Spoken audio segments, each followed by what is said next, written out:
Hello, my name is Nicholas Petiti, and today I will be talking to you about the defensive end.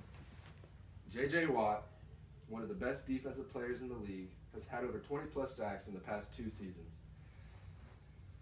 Millions of people cheer for this man, but yet none of them really know what's going on other than hitting a guy really hard.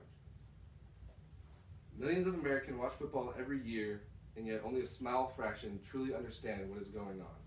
I will be describing his position, the defensive end, today.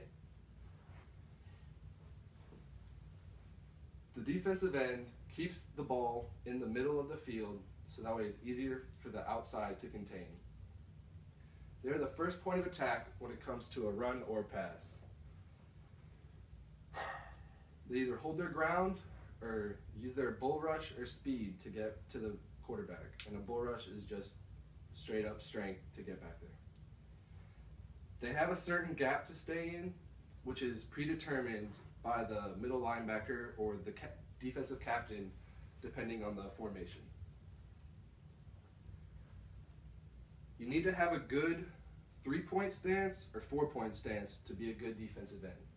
So you need to have your rear end high, you need to have your feet shoulder width or about that distance apart, and you need to stay low at all times to maintain control and leverage. You also like to shoot your hands first on the lineman so that way you have control over his body as well. The defensive line needs to be able to know what the offensive line is telling them, which direction to head, and what skill moves they need to use. If they're settling back, dropping their rear end, that means it's a pass and I need to get back there. If he is heading towards you and chopping his feet and staying low, it's a run, and you need to know which way that ball carrier is heading, because you need to watch the ball at all times. If he is heading away from you, then you need to run the heel line and watch the running back to make sure he does not cut back. And the cutback is whenever he starts heading one direction but goes the opposite because that part of the line is stopped up. You also may need, depending on the play, just to stay in your gap and not move at all, so that way the rest of the defense can move around you.